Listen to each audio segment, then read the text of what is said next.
Music has been the scene. Rock festivals stunned America when attended by hundreds of thousands of young people, turning on and doing their own thing to the psychedelic sound. Drugs have become the number one problem of the youth of America, with thousands of kids turning on and tripping out every day. In a search for truth and reality, they began to rebel against the traditions of the past. After the rebellion and the violence it fomented, there was still no truth, still no reality. A new scene is now happening. There's a new movement among the youth of today. It's sweeping America. In a search for that same truth and reality, they have now found it. They're turning from their drugs. They're turning from their music. They're turning from their rebellion. They're turning on to something real. There's a young man who, in a search for this same reality, found himself at the age of 19 in the bottom of a Canadian prison. In that solitary confinement cell, he started on a fantastic trip.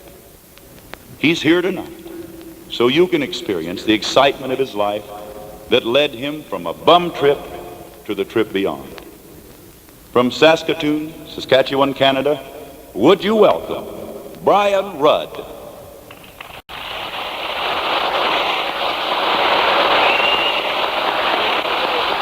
Ladies and gentlemen, and every young person in this place, I've come to be your friend.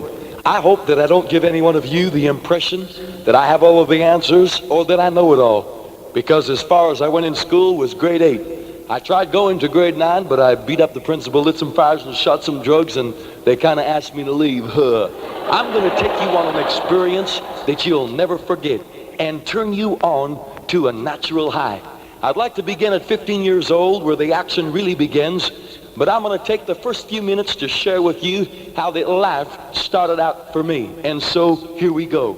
I was brought up in a very strict home. In fact, my father was a preacher. That made me the son of a preacher man. At 3 years old, I got a hold of a little New Testament, and I went around the house sucking it to him in the name of the Lord. By the time I reached 4 and 5 years old, I was the only kid in the block that wanted to be a preacher. All of my other friends were going to be firemen or cowboys, and it seemed that just being a preacher wasn't too exciting. And so in 5 years old, going to kindergarten, I got together my little kindergarten buddies, and I formed a gang. One afternoon coming out of kindergarten, we went down to the 5 and 10 cent store, and we bought some rubber knives. So in our spare time, we went around and stabbed people. One afternoon, there was a woman pushing a baby carriage down the street. I was hiding behind the fence with my buddies. I said, "Hey, here comes a good suspect." I jumped over the fence and I said, "Hold it, ma'am. Come on, guys, do your thing." They ran up and stabbed her one time each. Then I stepped over to finish her off. She knew that I was a preacher's son. She laughed at me and made fun of me and said, "Hey, boy, is this what your father preaches and teaches you to do?" And so I turned away and started home, let down and discouraged. My friends said, "Brian, she sure told you, man." And so I went in and I got into my brother's Boy Scout camping kit, and I walked out of the house carrying his hunting knife. I was out to prove that I was someone tough, that I wasn't scared of anybody or anything. I started running across that street that hot sunny afternoon, not realizing what I was doing. I ran up to the back of the carriage to prove I was tough and plunged a knife into the back of the carriage, ripping it open as I ran by, and my friends yelling and calling after me. I missed that baby's brain within less than an inch of instantly killing it. Almost a murder at 5. But when my old man got a hold of me, I didn't sit down till about 7. At 9 years old, my father grabbed me by the ear and twisted it and said, "Brian, I want you to be religious. I want you to be a good example to your Sunday school friends around you." And so I went to church, but I know and you know that these teachers, your parents, can't make you grow up to be anything you don't want to be. You're going to do your own thing. And so did I. I got a hold of a little weed and rolled it up in a cigarette and put it in the lining of my jacket. And so after Sunday school in the morning, while everybody was going up into the sanctuary for morning worship service, I snuck downstairs in behind the furnace, in the furnace room, and took a few of my friends with me, said, "Come on, guys, let's have a few drags before going to church." Just then, the furnace fan clicked on and sucked that old smoke right into the back of the furnace. Meanwhile, upstairs, back in the sanctuary, my father is singing, "Rock of Ages." And here some of the church deacons started nudging one another. "Hey, what's happening?" That furnace fan pumped that smoke right up through all the air registers right into the sanctuary. They thought the church was burning down. My father and the deacons came down, busting into the furnace room door. And you know, I didn't sit down till about 12 years old. At 12 years old, I thought I had really grown up fast. Oh yeah, everything was going good. I had my collar up, cigarette in the corner of my mouth. I guess I was called a hood. But I got together with Davy and we went down and busted into my first place, a food market. The police came, but I got away. I told my buddies all about it that same afternoon, and they picked me up and carried me down the street like I was some kind of hero, 12 years old, running from the police, busting in a joint, and I got away. They finally left and said, "We'll see you later, Brian," and I turned into my front yard. I looked up, and there coming down out of the house was my father. He only weighs about 265 pounds. I stopped dead in my tracks. I wasn't looking at him, though. I was looking at what he was carrying. The look on his face said, "Brian, the police had just been here. I've got to whip you because I love you." "Sure, Dad." I started running right then. The first night I stayed at my friend's house, but his mom didn't seem to like me too well. And so the next night I was looking for a place to stay, and I ended up in the emergency section of the city hospital. And there, sleeping in this little emergency section room, I looked over, and there in the corner of the room was a little portable television sitting on a coffee table. Well, I knew it had to go or I had to go, so we both went. I took it down to my friends and sold it. That started me in organized crime. I'd get a group of guys to go into a front of a hardware store, and they'd go around like they were going to swing or scoop something, swipe something, and while all the personnel and floor managers were watching them, I'd sneak in the back door, fill my sack full of clock radios, electric appliances, whatever I could get a hold of, play the dip and the till if I could. By the time I reached 13 years old, I got so good I could steal a radio and leave the music behind. At 14 years old, I got introduced to pills. I thought that just pills were for sick people, medicine. But at this party, my girlfriend pulled out a bottle of pills and said, "Hey, Brian, how'd you like to take a couple, man? It'll really stone your mind." I thought, "No, man, I'm not sick. I'll go ahead, man." I thought if a girl could take one or two, I could at least take 4 or 5. I was kind of interested to see what these pretty little capsules would do, and so I took some. And boy, did I get stoned. I got lost for 3 days, and I was only a couple of blocks away from home. But that was only the beginning. My friends started collecting appetite depressants, amphetamines, and pills and drugs from their various mothers' medicine cabinets. And then a few weeks later, some of my friends went down and busted into a drugstore and stole a great big jug filled with the strongest barbiturates on the market, Christmas trees. And everybody was sitting around milling and grooving, you know, listening to music. We went downstairs and took one each. I went back upstairs and nothing seemed to happen. I thought, these things are nothing. So I went back downstairs and I took another one. I was eating them like candies. They kind of looked like jelly beans, but finally I turned for the door. Lights were out. It was all over. My friends came to investigate. They tried opening my eyes, feeling my pulse. They poured cold water on me and I wouldn't come around. I just about didn't never come around, but when I did, I never learned my lesson. I went right back to drugs. You know, my parents always said, "Brian, hanging around with the wrong people, something wrong's gonna happen." But I thought my parents were just old-fashioned, you know, and so I kept milling and grooving with them kind of people. But at 15 years old, I got mixed sort of people. The one guy's name was Mike, and several others. They opened bootlegging establishments all over Western Canada. It's white slavery, number games, and so on. I helped them out. He offered me a job. Oh, what kind of coffee and donuts? They always make a service of coffee in one end of the bag and then another couple of donuts in the other, stapled closed, but only one catch, a napkin rolled up in the center of the donuts filled with opium, cocaine, heroin, and real heavy drugs and narcotics. But this is where it started. It was an early Sunday morning. Been up all night long. I was tired and sicky. I looked over at the door and one of my friends walked in and knelt down beside the card table as we were playing Stoop. Tommy, one of my buddies. He opened up his hand and there rolled out into the center of his hand was a 2-tone capsule. He said, "Hey, Brian, what you need to do is drop this, man. It'll really put you up high." I said, "No, man, I don't want that monkey on my back." I knew it was a fast addicting drug by the way he was talking. He said, "Come on, man, it's part of the scene. Get with it, boy. Come on, man. You can take it or leave it, man. You're bigger and tougher than this joint." And he held it in the end of his fingers. I thought, yeah, I can take it or leave it. Sure, man. I could grab that joint, drop it to the floor, and bust it up and watch the breeze blow that little white powder away. Sure, man. And so I took it, but found out I couldn't leave it. It seemed as though the first few minutes my whole insides were going to reverse and come out. But then all of a sudden, in about 25 minutes, when the narcotic broke through into my system, it was like a giant came along and picked me up in his big hand and carried me out and dropped me in the Gulf of Mexico, dipping and sliding, sifting and surfing out with the surf. A lot of people call it nodding out on drugs. Joe Nod. If I stood here and said, "Man, you can't go up with drugs," I'd be lying to you. I know drugs can take you up, but every time you go up, you come crashing back down. Every time you go out on that tide, you're guaranteed of one thing. That tide, it always comes back in. It did for me in about 6.5 hours. I got into bed. I wanted to sleep it off like I do a hangover or other pills, but I found that I couldn't. I tossed and turned, hot and cold flashes shot through my system. I finally pulled the blankets down and my heart was pounding so fast as though it was going to rip right out of my rib cage.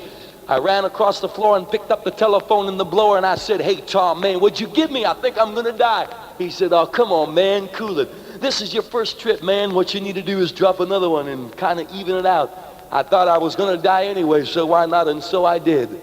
But inside of 3 days, I had a $60 to a $70 a day habit. You know, when drugs moved in, Brian moved out. I became a stranger to myself. I started doing things that normally I'd never do. I'd walk up to my friends and shake their hands, smile on their face, turn around, stick a knife in their back and walk over top of them and use them just to keep myself in drugs. Even my father and mother, supposedly I loved them, but yet I robbed from my own father and stole from my own mother. I'll never forget the third day I was on my way to make a hit, make a score. I was walking down the west side of the city and I looked as the sun was setting. My face and blonde curly hair was bobbing along in the windows, out and in and up and down. I looked over, I thought, my God, what's happened to me? It happened before I realized what had happened. I remember I looked up at this horrible feeling came over me and I seen the edges of the buildings on both sides of the street. I cried out and screamed and said, "God, man, just let them cave in on me and bury me under." I wanted to end it then, but it was too late. A few weeks later, and I'd lost, in about 3 or 4 months, about 30, 35 pounds. I remember one night, Friday night, everybody was at a party. I wanted to run. I could feel the tide was about ready to come crashing back down.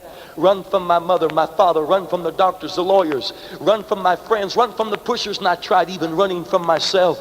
But you can't get away from number one. I got in the car and started racing down the highway faster and faster. As the tide began to catch up to me, I started pulling on the steering wheel harder than I ever pulled before. Sweat began to come from my brow, yet I was freezing. I finally reached up and grabbed the rearview mirror down and looked in it. My eyes were glazed and sunken into my head. Pimples all over my face. It looked as though my cheekbones are going to poke out through my cheeks. My lips were dried and parched and bleeding. My tongue looked like a piece of shoe leather. The vultures had got me. When great welts and sores break out across your shoulders because the resistance of drugs has collapsed and crashed to the bottom until you need a ladder to reach the bottom. Ended now and flipped the car over into the ditch. It skidded across the frozen snow. I got out and started running down the highway crying and laughing, but no one cared, no one stopped, no place to go but back into town and back on drugs to try and escape my misery for a few more hours. At 17 years old, I was picked up facing a very serious charge, 3 down from capital murder. I was going to go to jail for 7 to 10 years. It'd be quite a while before I got out, but I was lucky. I only went for a few months, but when I got out of the prison, I was walking back and forth in front of the bus station. And there all of a sudden, right in front of the bus, a carload of my buddies drove up and said, "Hey, Brian, we heard through the grapevine, man, you're getting out. Come on." I got in the car. But that night I was standing in the back of this joint with a high-powered rifle ready to blow somebody's head off if they made the wrong move while we were robbing it, hide up on drugs, even before I realized I was out of jail. For about 9-10 weeks, we went on a crime tour, busting in joints, pushing stiffs, hitting up crokers, robbing jewelry stores, busting in the service stations, everything you could imagine. And at the end of the crime tour, we pulled into my hometown. It was a Sunday night. Everybody was piling out of the car, going up into the bootleggers to celebrate the great haul that we'd just made. They turned and said, "Brian, aren't you coming in?" I said, "Wait a minute. My old man's having church, man. He doesn't even know if I'm still alive or out of jail. I'm going to drop over to the service and let him know how good things are going." As I hit my pocket, I had a roll of $100 bills in one pocket and a roll of narcotics in the other. They said, "Well, hurry back. The horseman, the fuzz, the heat might be on before morning. We'll have to blow town." I said, "Sure, man, I'll only stay a few minutes." I spun around in the middle of the street and shot across town. I jumped out in front of the church and walked in the church. I walked over and sat at the back of the church. I remember instantly my father, as I was sitting down, he stood to his feet and stopped the people singing. With a question mark written all over his face, he said, "Brian." He didn't even know his own son. I shrugged my shoulders as if to say yes. He said, "Bless you," with tear-filled eyes. "It's so good to see you." I'll never forget every person in that church turned around and looked at me. There they saw that thieving, crooking, stealing, dope-pushing, dope-using preacher's son. I thought to myself, "Ah, you bunch of phony hypocrites." Finally, Mr. Kennedy got out to preach the message, and I thought, oh, well, I've been here long enough. I got up on my feet and started for the door. As I just went to open the door and leave, I heard something. I spun around and looked at the front. Believe it or not, that preacher stopped in the middle of his message, and he pointed his finger right at me and said, Brian, Jesus loves you. Won't you let him help you? I shrugged my shoulders and muttered to myself, hey man, you on some kind of bum trip? And I walked out the door. Walking down the front steps of the church, all of a sudden somebody grabbed my arm. I turned around, and there the preacher had ran out of the middle of his message after me, and tears was running down his cheeks. He said, Brian, Jesus loves you.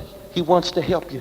Something in my heart is telling you that, man, if you don't let him help you, you're going to wish that you did. I grabbed that preacher and threw him down and said, hey, man, what's the matter? You're freaking out. Don't shed any tears for me, man. I'm too tough to pray. I don't need God. And I walked over top of him, and I got in the car. I blew across town. I walked into the bootleggers where everybody was sniffing, popping, shooting, getting stoned. They looked up, hey, Brian, what's going on? I said, I'm doomed for hell. The booger man's going to get me. Don't laugh. He did.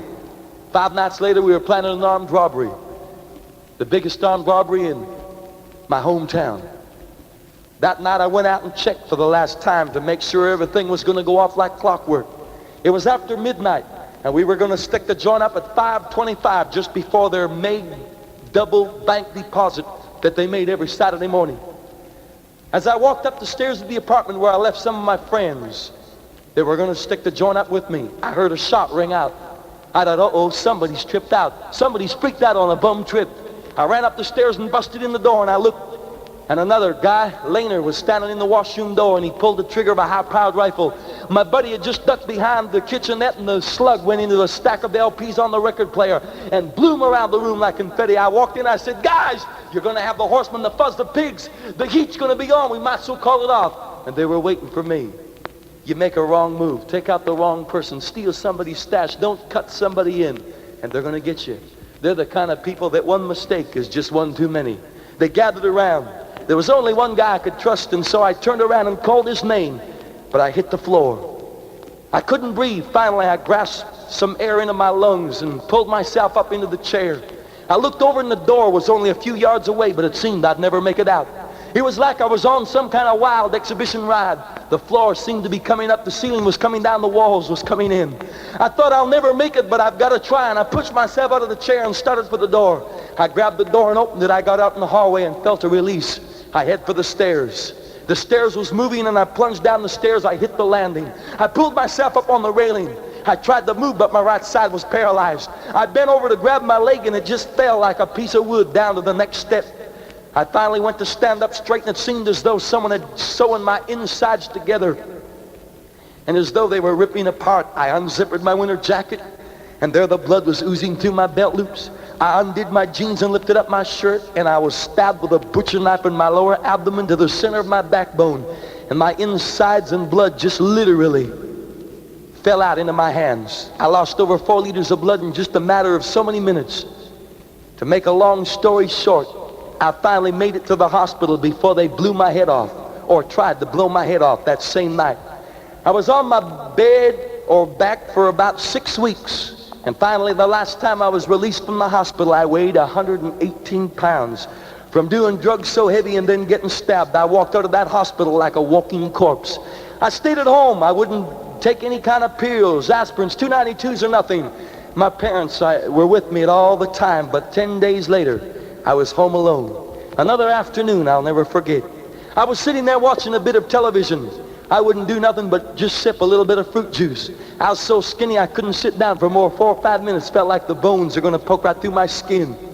But that afternoon, as I sat on the couch, I heard something. I reached over and pulled the curtains open and looked across the street. And there a carload of my buddies, thugs, came. But they never came to do nothing but finish me off. I couldn't run. If I ran to another city, they'd be there before I got there. I had to end it. I stood to my feet and slipped on my green sweatshirt and started for the door.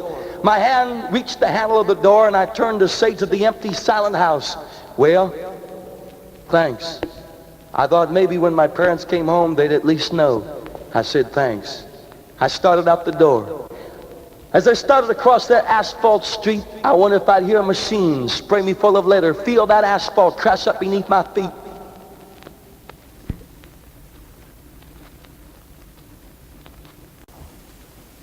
The next words I heard was, "Hey, Rudd, there's nothing left to finish off, man. You're like a walking corpse." And they threw me in the back of the car. We drove out of town. The driver jumped out in the middle of the woods and opened up the trunk. I thought, maybe they're going to get out their shovels and really not only do me in, but bury me as well. But instead, I got an overdose. I was hooked worse than ever before. I was running down a one-way street right into the electric chair or the gallows, but I missed and I landed in jail.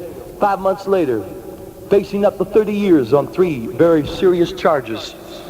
When I walked into the prison, I felt at home. Most of my friends were already there.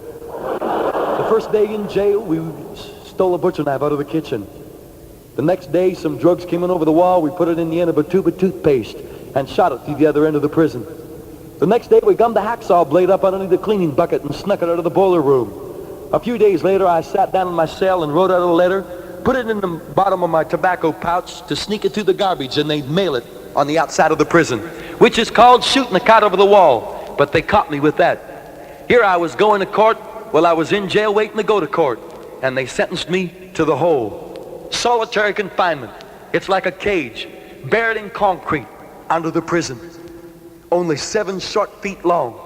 3 vitamin pills and a bowl of soup every day. And every 5 days, a few meat and potatoes, just enough to keep you alive. No shoes, no blankets, no mattress, no pencils, papers, books, magazines, cigarettes, nothing. I was all alone. But something happened in that hole that I call the trip beyond. And just before I close and tell you of the greatest experience anyone could ever experience, I want to ask you one question. Why do you think that I've come here tonight? Just to put on a show? No. Somebody said, well, because you're getting paid for it. No. I'm here, I could say, for many reasons. Like girls, Art Linkletter's daughter. She dropped a few tabs and then got on a bum trip, wrote her father, Arthur, and said, Arthur, I'm never going to do drugs again. But it was already too late. A little chemical lodged in her brain and began eating its way through a little brain tissue. It hit a nerve cell. She walked out a window and fell so many floors to the street below. She got on a trip, man. She can't come back. I could go on and say, Jimi Hendrix, he went up on drugs, but he came crashing back down so many times until he broke through the bottom. He needed a little too much to get back in a race. And he's on a trip, man. There's no coming back. Janis Joplin, she's on a trip she can't get off of. The young guy, 14 years old, dropped the microdot of LSD and jumped off the Hemisphere Tower down in San Antonio. He hit that asphalt and busted up like a rag doll all over. Is it just one here and one there? No. Over 2,000-3,000 young people in the area of Houston, Texas alone, because of drugs, are undergoing treatment and so on. They're on a trip that's going too fast. They can't get off.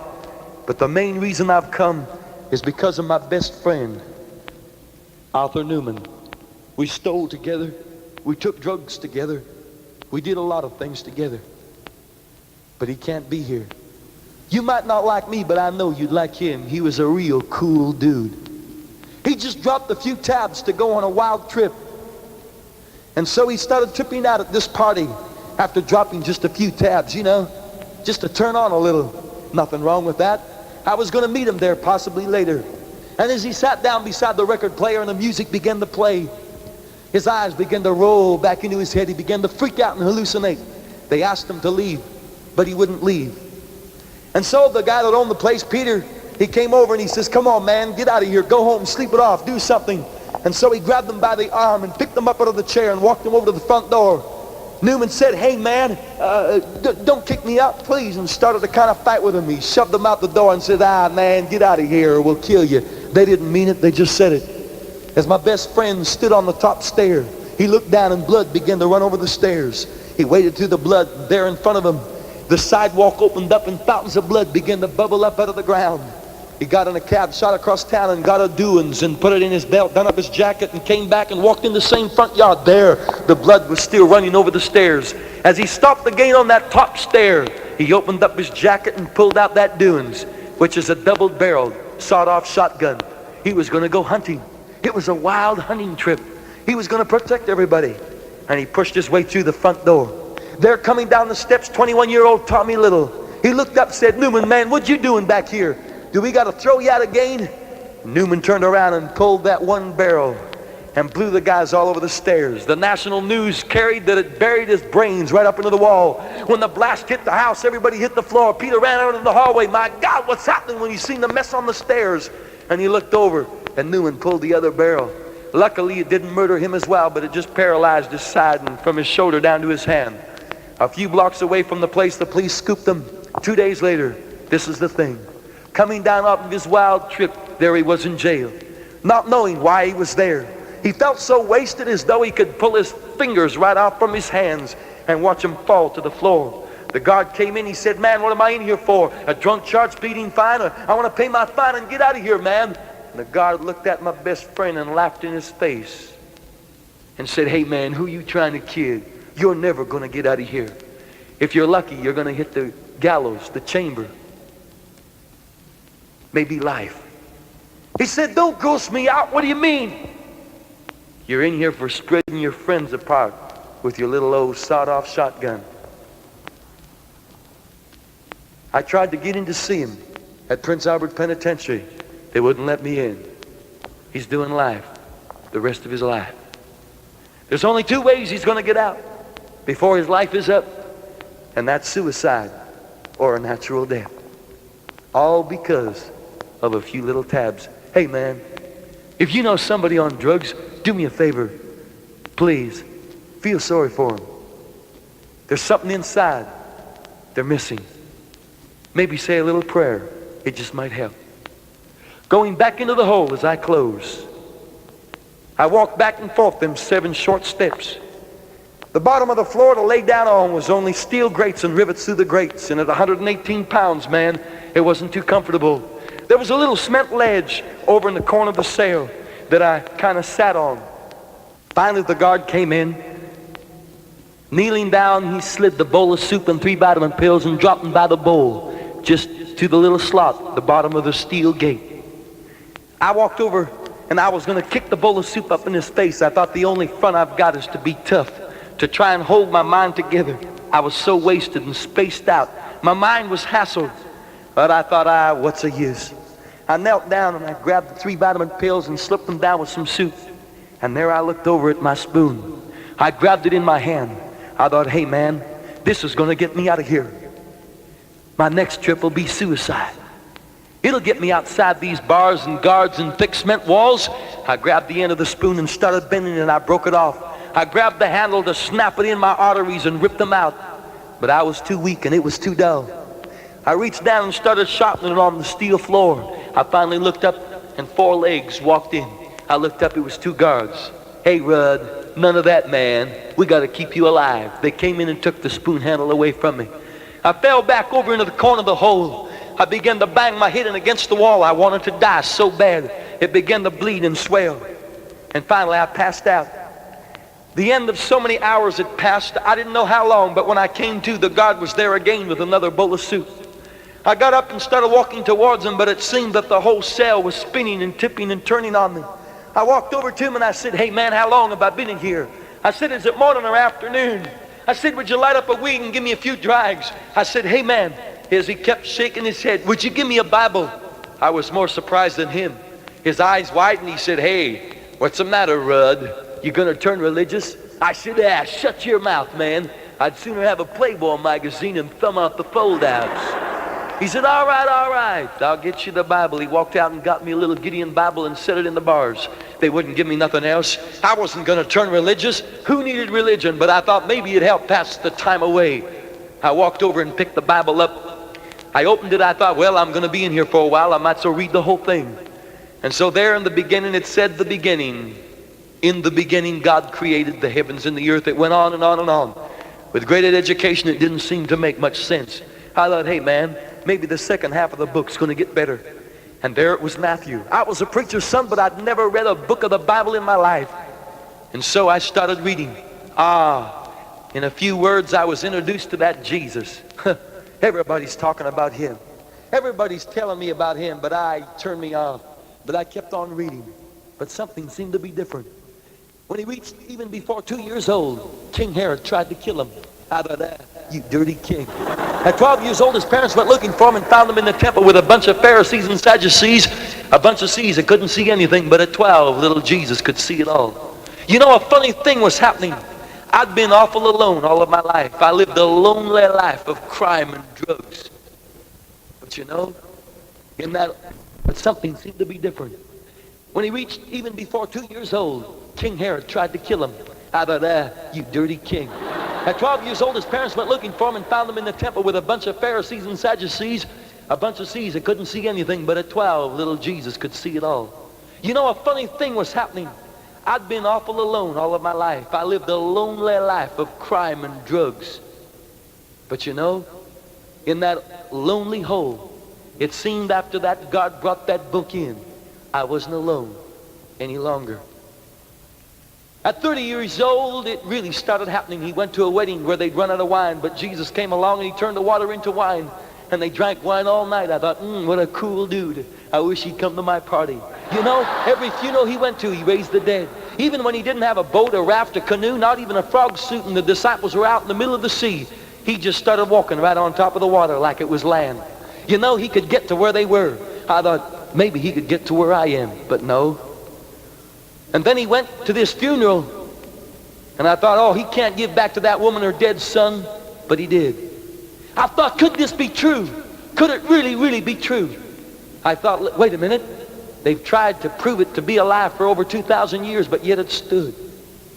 It wasn't what I was reading, but it was what I felt. I felt something fill that cell that I'd never felt before.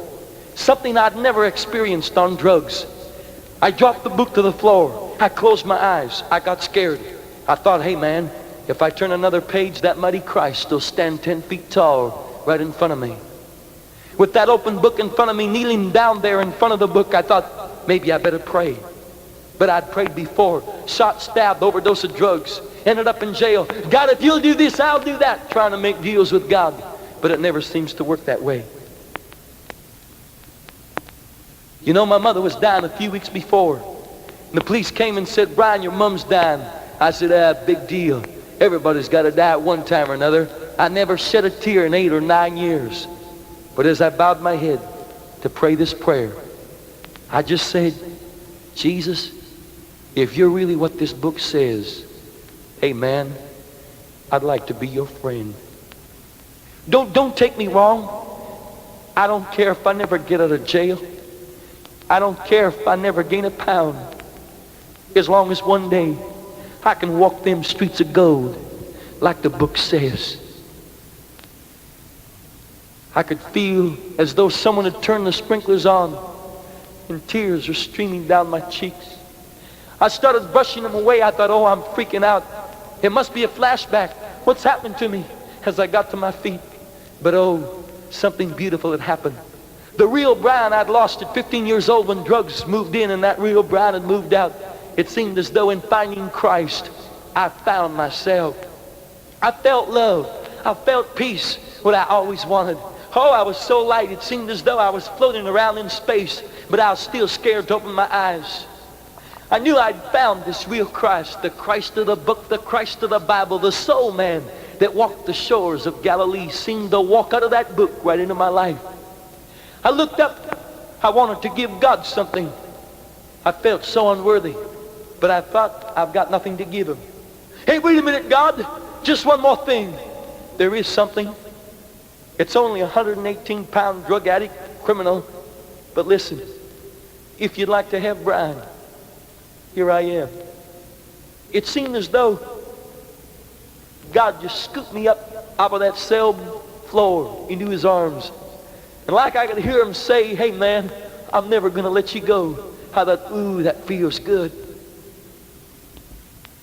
I was so happy. Man, I moved over in the corner of the cell. I find it hard to even find the words to let you know of what a beautiful experience it was. I lifted my hands up as tears were streaming down my cheeks. I was crying and laughing all at one time.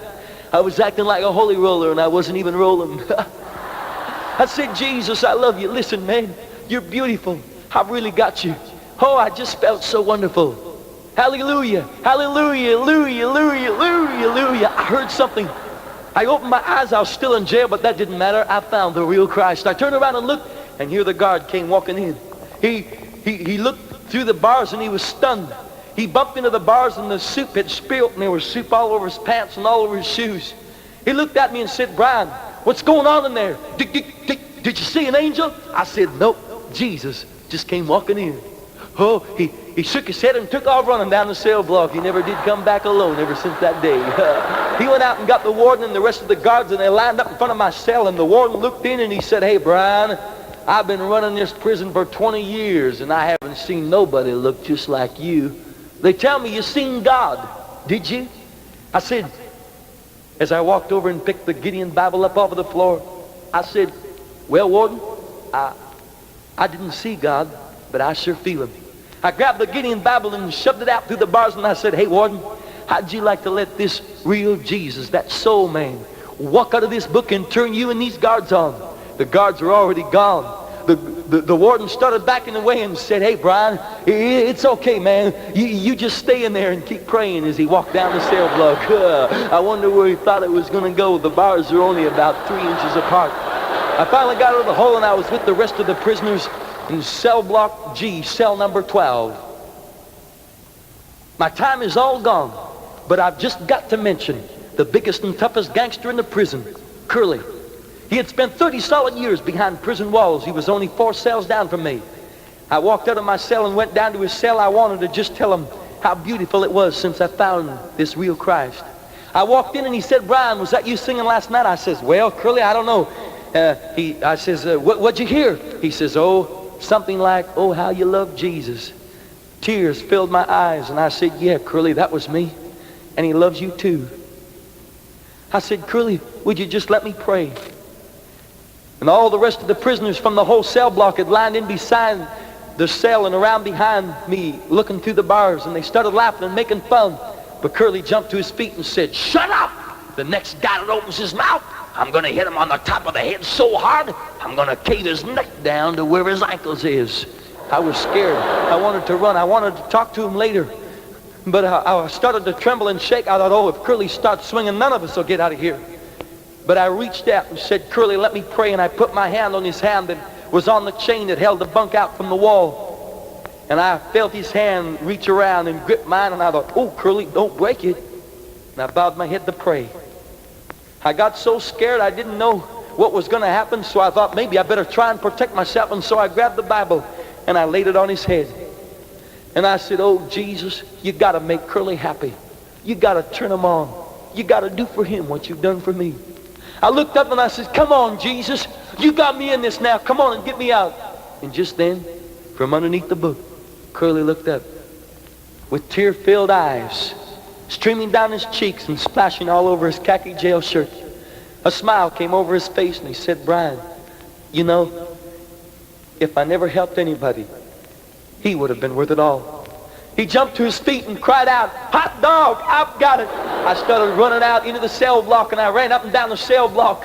I said, "Warden, warden, warden, you won't have no more trouble with Curly. No more trouble with Curly. He's got what I've got. You don't have to be scared of him any longer." The warden came running out into the keeper's square. He said, "Hey, what's happening?" The guard at the end of the cell block said, "I don't know, but I just think that Curly got what Brian got, that Jesus he talked about finding in the hole." And the warden said, "Lock that rud up. Everybody's going to be getting saved."